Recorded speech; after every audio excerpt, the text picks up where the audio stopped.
Welcome to this episode of Too Much Information. Today we are talking all about fertility and mental health. This episode is for anybody who is on a fertility journey. You might be in the very early days and you might just be feeling those first seeds of stress or anxiety. You might, like me, be in that weird in-between phase where you're not at a year yet and a lot of people and society tells you that there's nothing to worry about.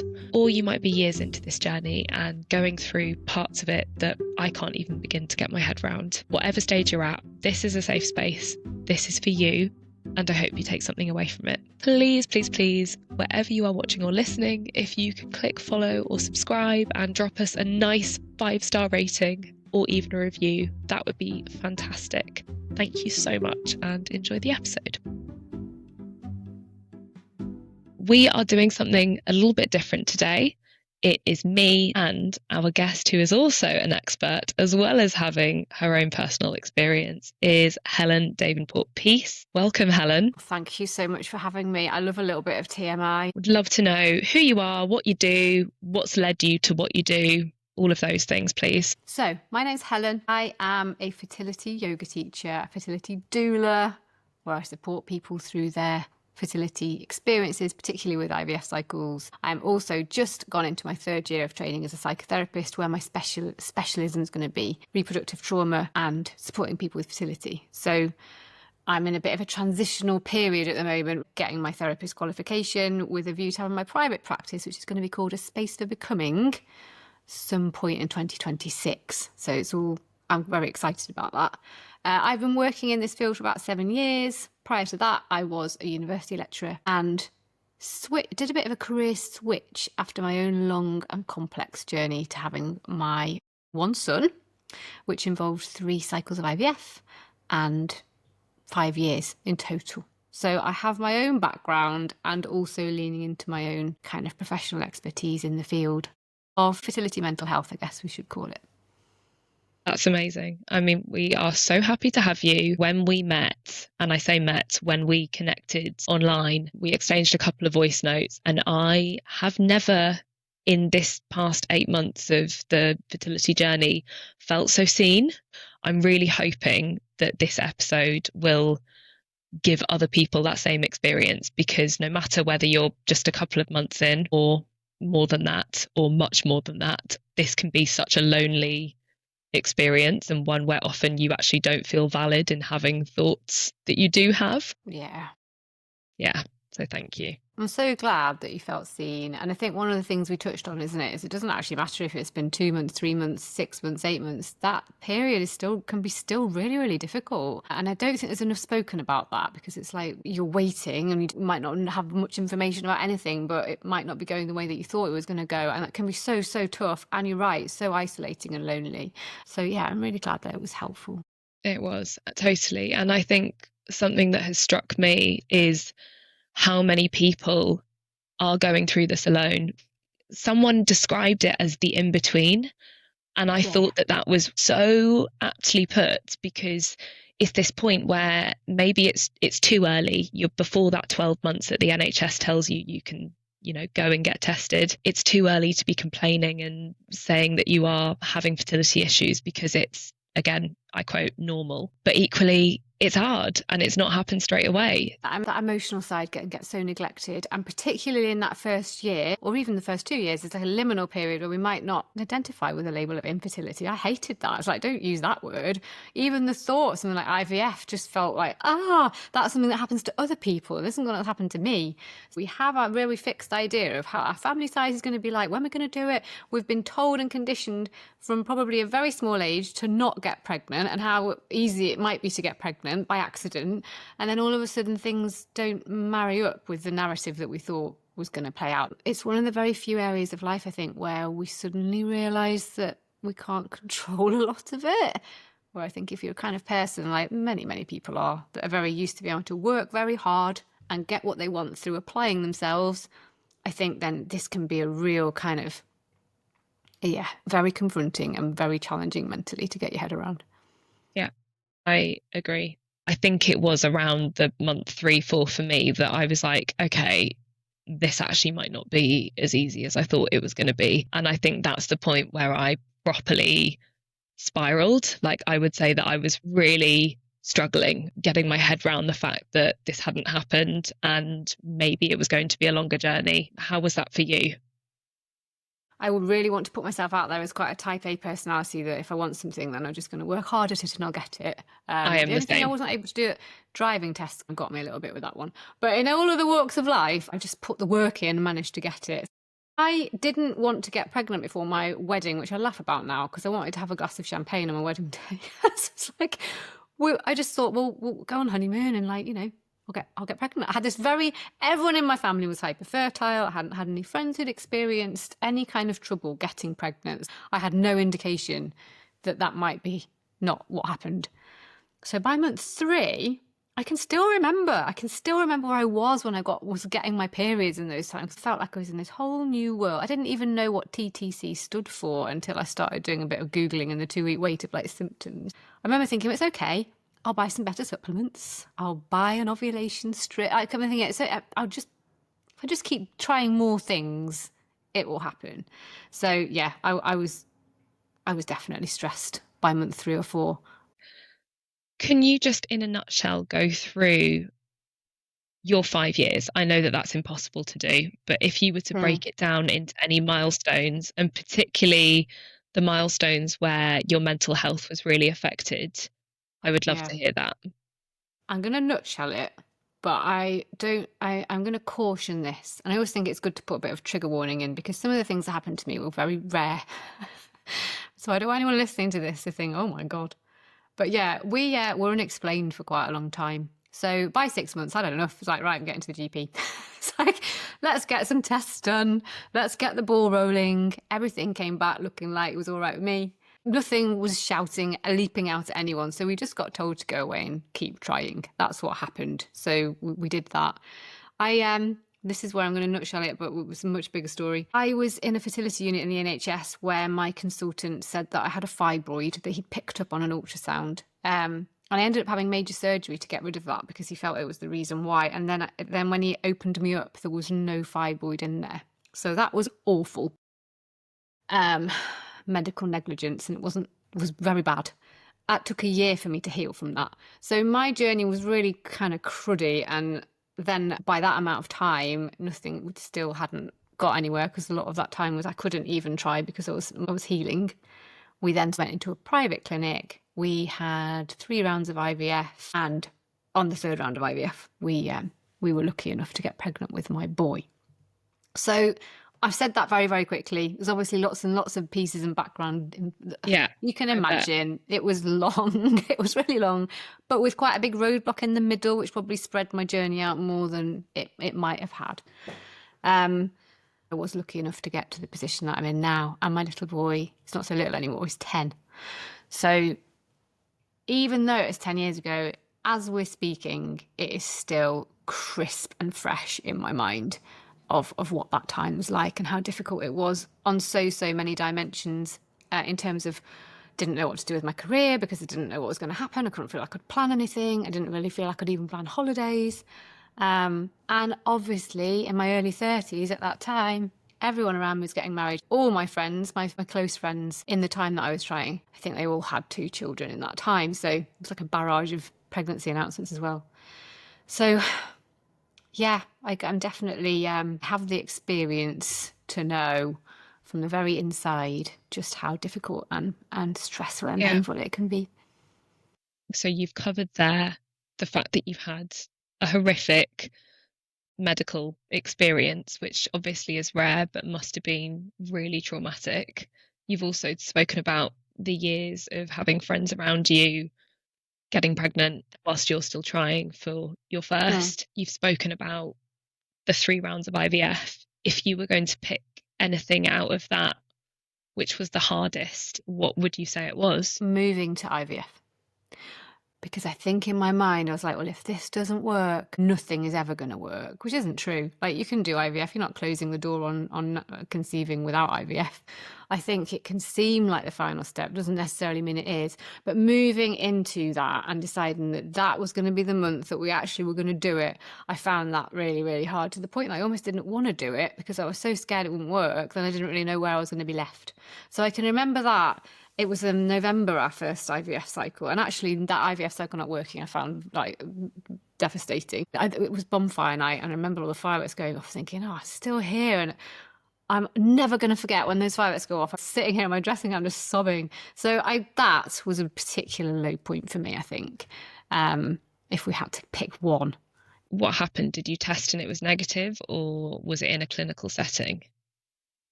So that cycle did not go very well. I didn't respond to the meds very well. It was very complicated. So I didn't really think it was going to work, to be honest. I told loads of people as well. I told so many people that's what we're doing, because I'm probably a little bit of an oversharer when I'm stressed anyway. So I told a lot of people, and I had to tell a lot of people it hadn't worked. I didn't tell people after that we were going to have our cycles. I just kept it to close family, and that was it. It's learning, isn't it, as you go along, that like, okay, that didn't feel very nice, so I'm going to do it a little bit differently the next time. And I didn't go straight into another cycle, actually. I needed time. I think I took a good 9 months between the next two cycles. I think one of them was even a year. So that's kind of spread my journey out as well, because I just wanted to go and like lick my wounds and live life a little bit. But again, then you're back in the maybe it'll happen. Yeah. That moment of grief after you either get your period or have a failed cycle of IVF, do you think that the two can be compared? That's a really good question, isn't it? I think some months you get very, very convinced it's the month. Some months I was like, I think we've done it. Completely convinced. So the fall from that, especially if I invested a lot of hope and everything seemed like that, my period was like 5 days late, they could be very crushing because I'd started to believe. So I think, they actually can be compared. It might be a certain timeline that you've decided, this really needs to happen before this, because I don't want my brother to get pregnant before me. Like, we can set ourselves goals. So I think sometimes, getting your period and outside of an IVF cycle can be devastating. And it is grief.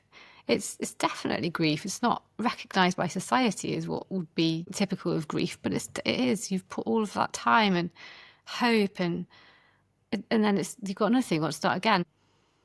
And I guess what I want to caveat that with is obviously no experience of this is the same. Yeah, I've had friends who were like, they'd been not trying for ages, and had managed that as if that was quite a normal. They expected it to be like that. And I think we've connected as people that have not experienced it like that. I saw it as a project and I wanted it. And that's the thing. When you decide you want a baby, you want it now. You don't want it in a year. But it's also the fact that somebody's not going to come to you and say, this is going to happen, but it's going to take you 18 months. If that were the case, I think a lot of people could probably swallow that, but that's not the case, is it? No, you could chill out, couldn't you, if you knew? Someone said to me, it's going to be 5 years, and I thought, oh God. But then I could have got my head around that and done other things, and there's no crystal ball in this game, and that's what makes it so difficult, because we're stuck in an unknown place, and we're not very good with that. Like, I think people really struggle with that. Yeah. So I would love you, as somebody who supports through IVF or an experience of trying to conceive, I'm coming to you and I'm saying, Helen, I can't deal with this specifically because I'm worried that I'm not sleeping enough. I'm a really bad sleeper. I've always been a bad sleeper. I go to bed, I toss and turn. I then toss and turn more because I'm worried that I'm going to be making my already irregular cycles even more irregular. I wake up in the morning and I turn to my husband and I go, I slept really badly. I'm really worried that I'm going to screw this up for us because I've slept really badly. What would you say to someone who's having these intrusive thoughts about their mental health and their stress and their sleep, and how that's actually going to affect their chances of conception? Yeah. Oh gosh. Right. I have a lot to say on this. First of all, we'd want to be thinking about nervous system regulation, how we might nourish our nervous system and get ourselves out of that kind of fight and flight. We are mammals, our nervous system doesn't know what's happening. It doesn't know if there's a tiger in the woods that we're getting stressed about or whether we're trying to plan a baby. So I think we get a lot of physiological symptoms of stress, which might turn out to be not sleeping. So I would say that someone that was coming to me not sleeping or having panic attacks, let's look at that. Let's not do that because it might help you get pregnant, but let's do that and give you lots of toolkits that's not going to just be for this chapter of your life, but there's going to be so you can take throughout your life. Let's have a little look at where you are getting rest, where are you getting nourishment, where are you getting connection to self, what are your creative outlets at the moment, what are your compassionate grounding practices for you. I want to kind of de-blame and shame that this is because you're not trying hard enough, you're not doing enough. Helen. Is stress what is stopping me from getting pregnant? No, stress is not what is stopping you from getting pregnant. You're stressed because of what's happening. Stress isn't the cause of your current experience. No, it's a normal physiological response to something that is actually very, very stressful.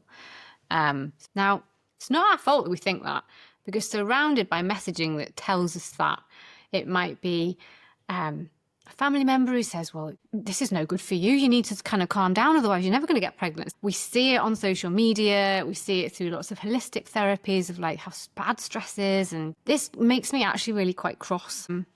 But let's do a bit of myth busting. Is that quite helpful for me to do a bit of myth busting? Please, let's talk about this narrative that we are given and myth bust it if that is the case. Yeah. So I am a bit of a salmon swimming upstream with this. Not everybody likes it, so I'm going to kind of just say that.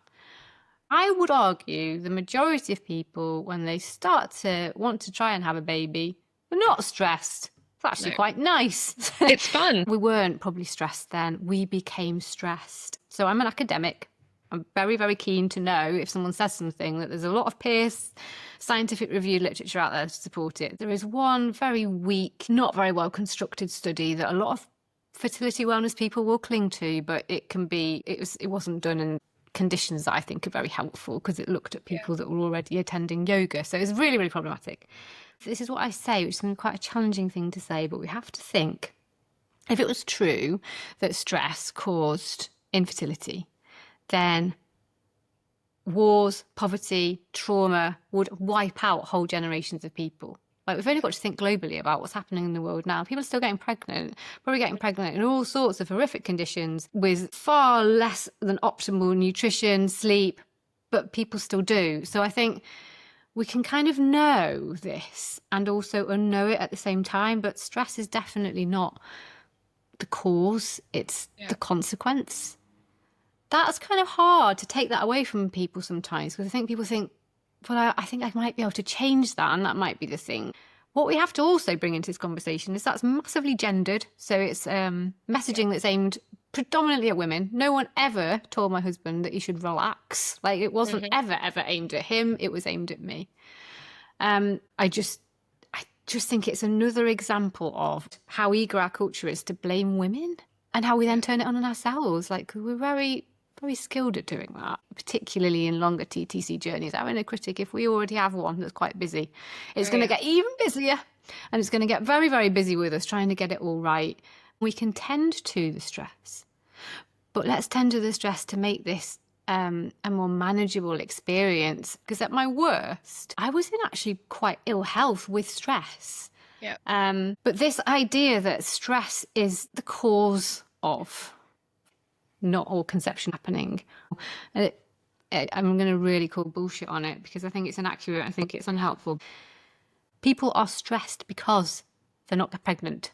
And I think we kind of get that completely skewed. And the other thing that I'd say as well is, if people are monetizing getting rid of something to offer you the chance that that's going to help your conception rates, you've got to be really careful about that, because I think fertility wellness culture really weaponizes our vulnerability. Very vulnerable client group. And again, it is mainly the women who are doing the purchasing, isn't it? And you do think, whether it's 37 quid or, you know, I've seen, as somebody who's got really irregular cycles, I've seen these really expensive, you're basically peeing on a stick every morning.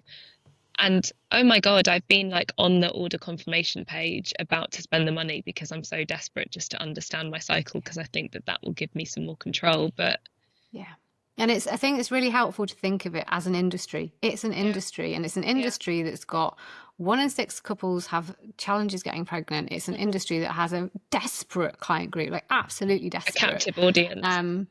Very captive audience.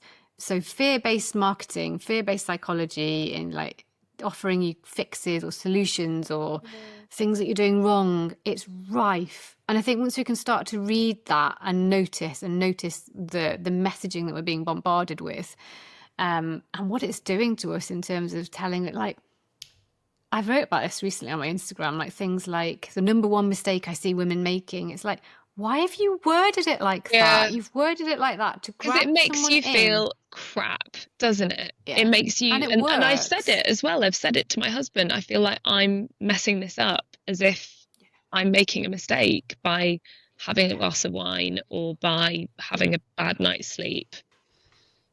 Okay. And I know, thinking of my friends that will conceive very easily, they didn't give up any of those things. So, but it's then we're left with, well, what do I do? So the only thing I know is to like look at what I'm eating, what I'm doing, and make it more and more increasingly punitive. And that's okay as well. Obviously, Like, I don't want people to be worried about doing those things as well. Like, you Yeah. probably will, but it's finding the kindness to yourself as well.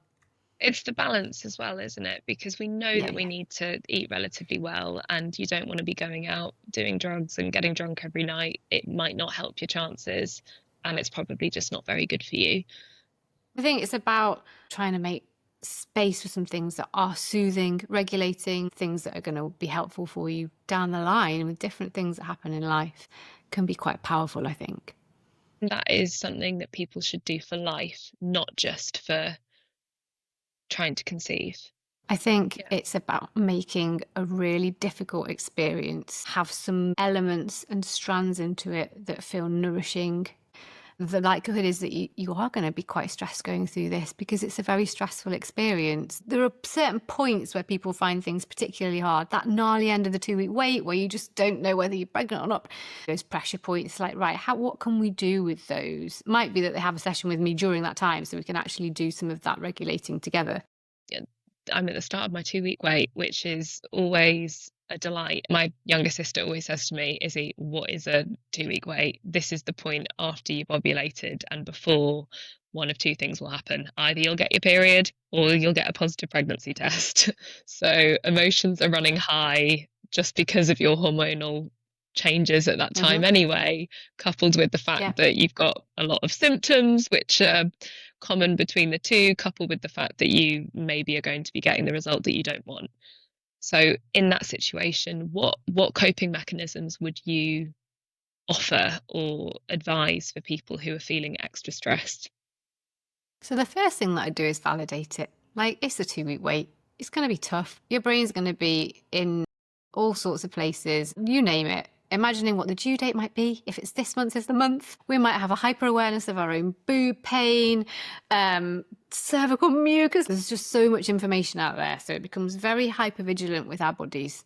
We are very quite often latched into, if this is the month, this is what this will mean for me in terms of my future. It's up here. We're monitoring our body. So some of the things that I might work with people is actually just slowing down. Like, if people come to me for something that is like a yoga practice or meditation practice or breathwork practice, my sessions tend to be a bit multimodal. So most people want to come and do a bit of a verbal dumping of what's happening. And then it's like, actually, what do we need to feel like we're actually in our bodies and we're slowing down and we're listening into sensation? And also, Issy, one of the things that I like to do is to take the anxiety about anxiety away, because I think people really want to reject anxiety. It's important to listen to our anxiety because it's telling us something. It serves a really important message, our anxiety. And the more we try and push it away, the more it will be there. So it's a little bit of allowing it in.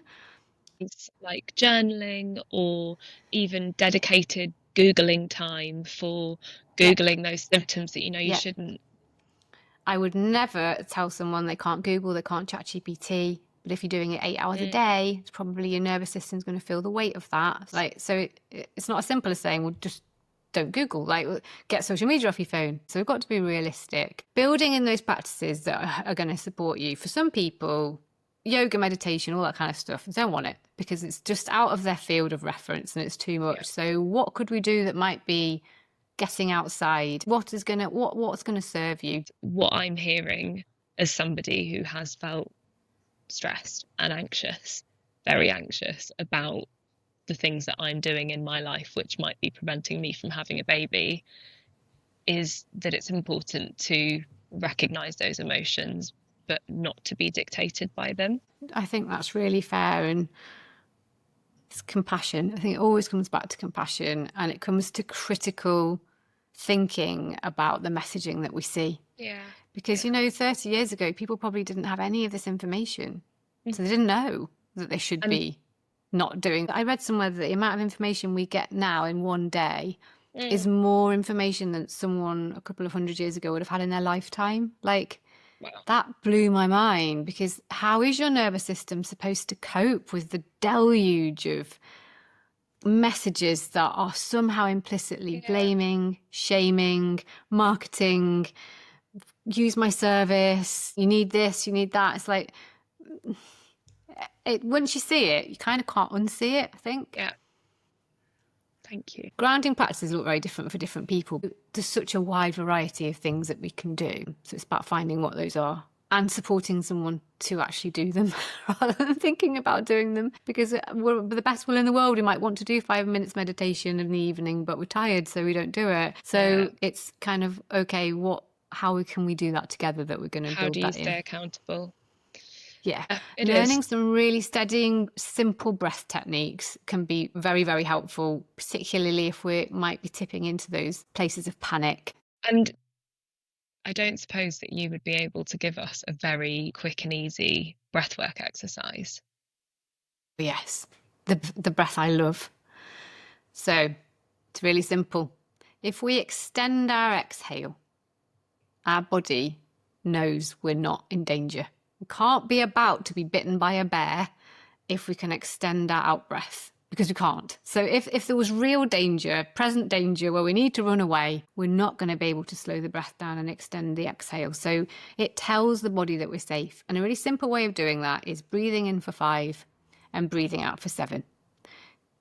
That might be all people need, particularly in the middle of the night when you can't sleep. It can be very useful on the way to an appointment. It can be useful just before, if you're going to do a pregnancy test, because you can't slow your heart rate down by thinking about it. You can't slow down butterflies, but you can conduct the breath. So it's the one part of the nervous system that you can actually override.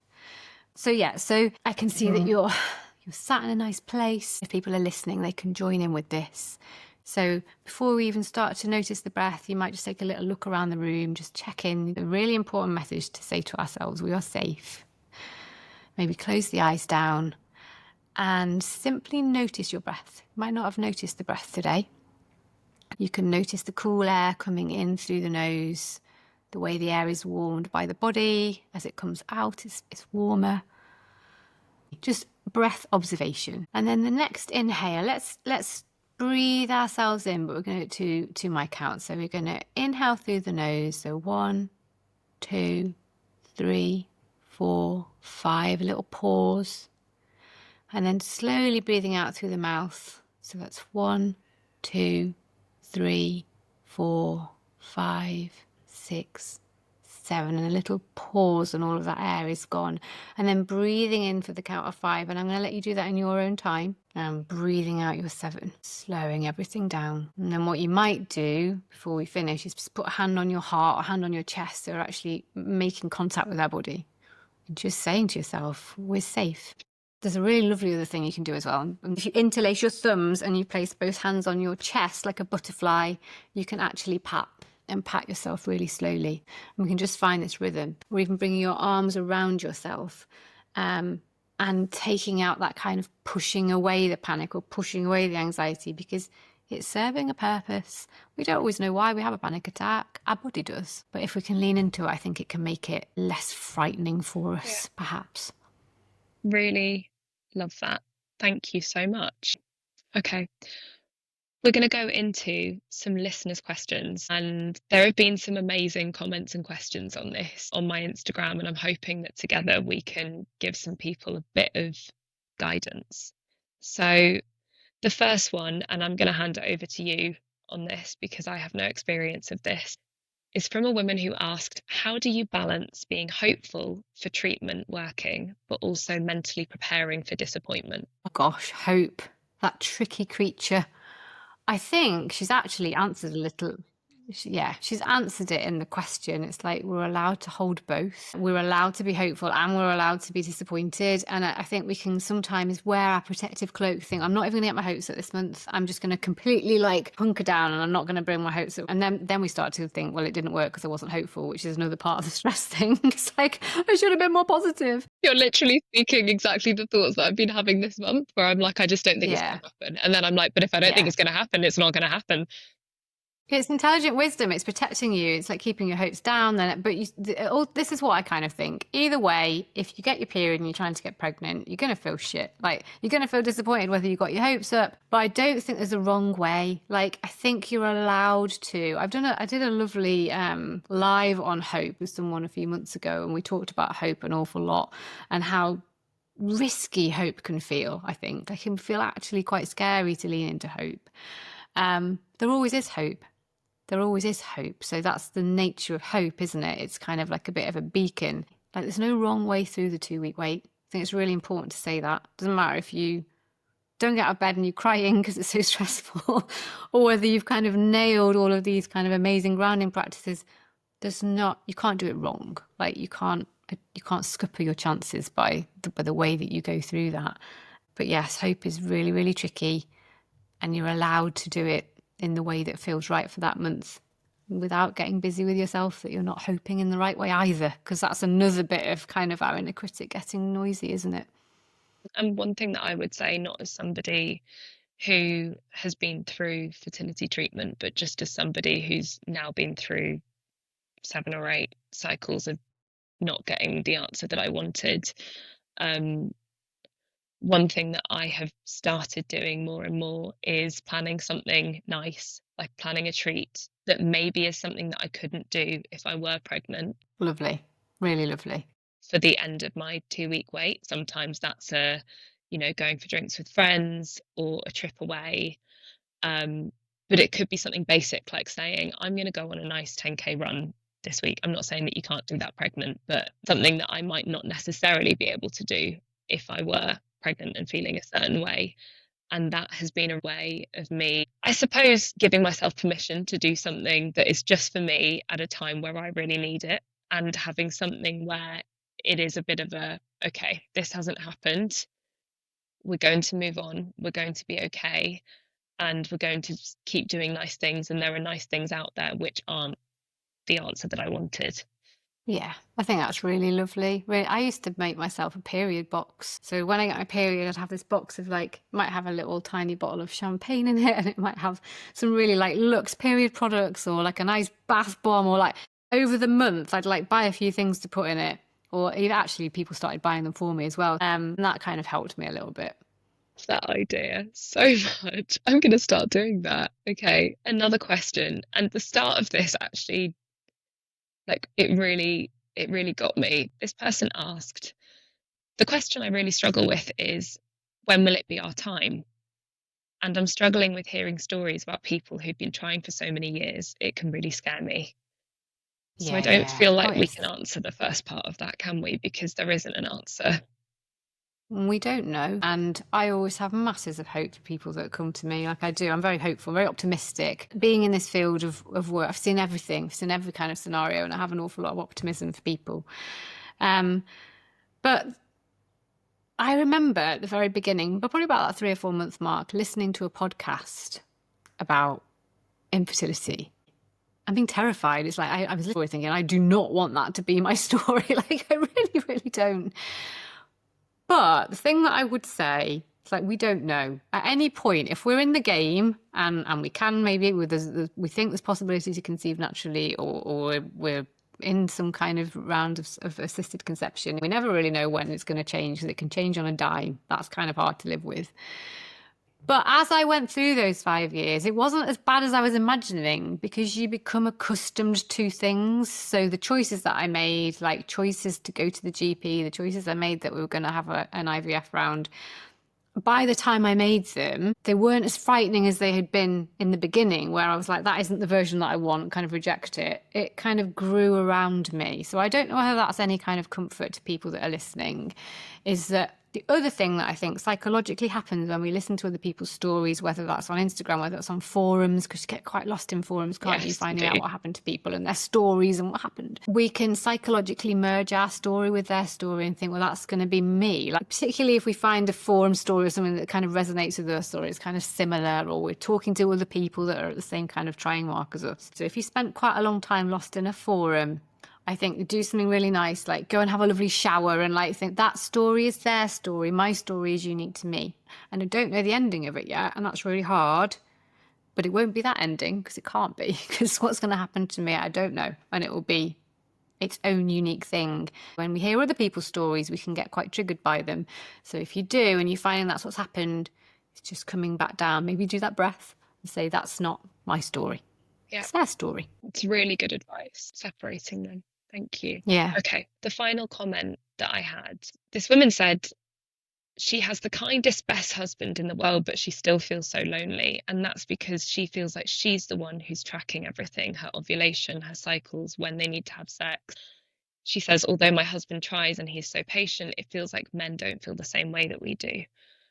Do you, I mean, I've got thoughts on this as well, but from your perspective, is there anything that we can do to be okay with that, or to bring our partners, whether they are male or a non-birthing partner, on this journey with us? Yeah, I think, wow, it's not the same, is it? We're in our bodies. We are listening into the cues. I talked about that hypervigilance of our body and the 2-week wait of like, is that a cramp? The person who isn't trying to conceive, it's different. We're not in the same physicality. So it's different.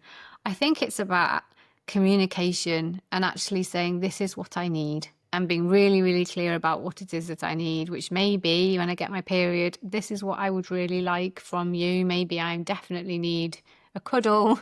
Maybe we go out. I think it does essentially come down to connection and communication. It's really hard.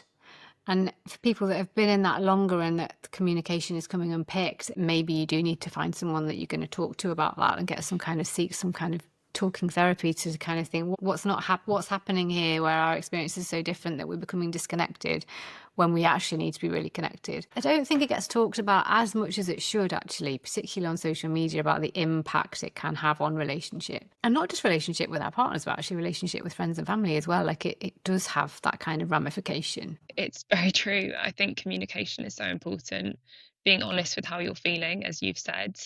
I also think encouraging your partner to educate themselves as much as possible. Early on, I said to my husband, I want you to listen to these podcasts, because there were a couple. Yeah. This wasn't this one. It was mainly Hannah Pern's Don't Tell Me to Relax, which is a brilliant podcast for people who are trying to conceive and very relevant to this conversation. That was really helpful. Sending them a couple of articles about like actually what is happening to a woman's body at this time. How does it work? Because I was learning. I didn't really know. He certainly had no idea. And I think it's also knowing your partner's learning style. Like, yes, that's very true. I don't want to make generalizations, but the partner, they might have bought them a book and they haven't read it.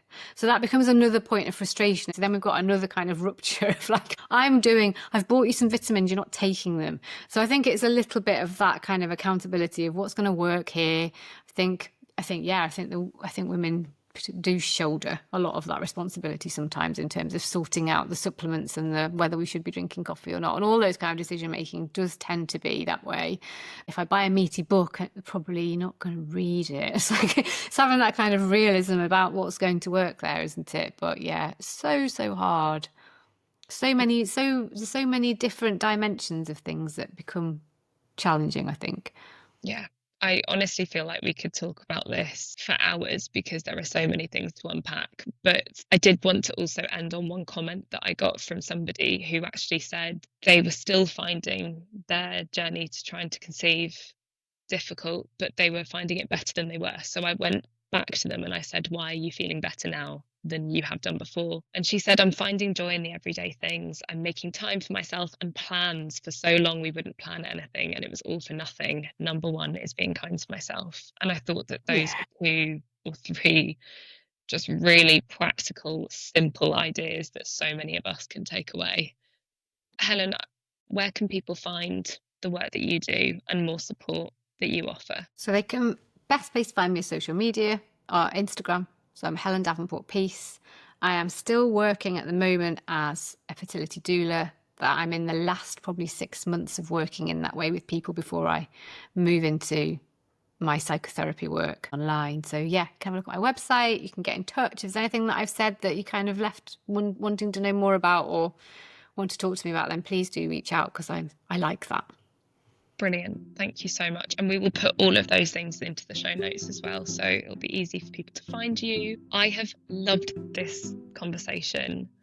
I feel like I've taken so much from it, and I really hope that we can do this again and maybe dive into another topic if you'd be happy to. Yeah, I'd love that. I'm sure we'll find many. I think we might do. Thank you so much. And to anybody else who's out there listening to this, if you are on this journey and you are feeling lost, you're not alone. I've been reminded that very recently. Please drop into my DMs or comment if you are ever feeling like you just need to chat to somebody who's in a similar situation. And I hope that you can take some of these big ideas or just small practical tips away and apply them, and that they make your day feel just one level better or easier than it did before. Thank you so much, Helen. Thank you.